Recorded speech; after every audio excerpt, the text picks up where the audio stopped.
Hyderabad Saroor Nagar indoor stadium వేదికగా సాగుతున్న BRS party యువ సంగ్రామ సభ ఒక్కసారిగా తీవ్ర పొలిటికల్ రణరంగంగా మారింది.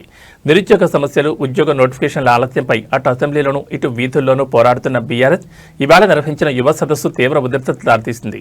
BRS party working president KTR సరిగ్గా సభా ప్రాంగణానికి చేరుకున్న నిమిషాల్లోనే అక్కడున్న నిరుద్యోగ యువత తమ డిమాండ్లతో ప్రదర్శిస్తున్న ప్లకార్డులను పోలీసులు బలవంతంగా గుంజుకోవడం సంచలనంగా మారింది. ఎల్బీనగర్ నియోజకవర్గ పరిధిలోని సరూర్ నగర్ ఇండోర్ స్టేడియం నుండి అందుతున్న విశ్వసనీయ సమాచారం ప్రకారం నిరుద్యోగుల మద్దతుగా బీఆర్ఎస్ తలపెట్టిన ఈ యువ సంగ్రామ సభకు యువత విద్యార్థులు భారీగా తరలివచ్చారు. కేటీఆర్ స్టేడియంలోకి అడుగుపెట్టగానే నిరుద్యోగులు తమ బాధలను, డిమాండ్లను ప్లకార్డుల ద్వారా తెలియజేసేందుకు ప్రయత్నించారు. ఉద్యోగాలు రాక, నోటిఫికేషన్లు సకాలంలో రాక క్షేత్రస్థాయిలో నిరుద్యోగ యువకులు పడ్డ కష్టాన్ని, ఆవేదనను ప్లకార్డుల రూపంలో కేటీఆర్ దృష్టికి తీసుకెళ్తుండగా లా అండ్ ఆర్డర్ పోలీసులు ఒక్కసారిగా వారిపై విరుచుకుపడ్డారు.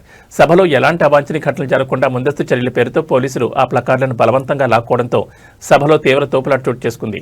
ప్రభుత్వ కనుసన్నలోనే పోలీసులు నిరుద్యోగుల ఆత్మగౌరవాన్ని దెబ్బతీస్తున్నారని, శాంతియుతంగా నిరసన తెలిపే హక్కును కూడా హరిస్తున్నారని బీఆర్ఎస్ నేతలు స్టేజ్ పైన తీవ్ర ఆగ్రహం వ్యక్తం చేశారు.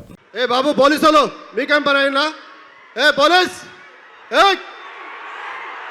పోలీస్ బయటికి వెళ్ళగలే, ఎందుకు డిస్టర్బ్ చేస్తున్నావు? నువ్వు వెళ్ళు బయటికి. వాళ్ళని బాబు కూర్చోండి, మీరు అందరు కూర్చోండి.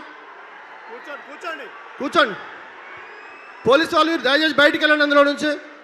ఎందుకు ఉంచుకుంటారు అవి? ప్లీజ్ కూర్చోండి, ప్లీజ్ కూర్చోవాలి అందరు, ప్లీజ్.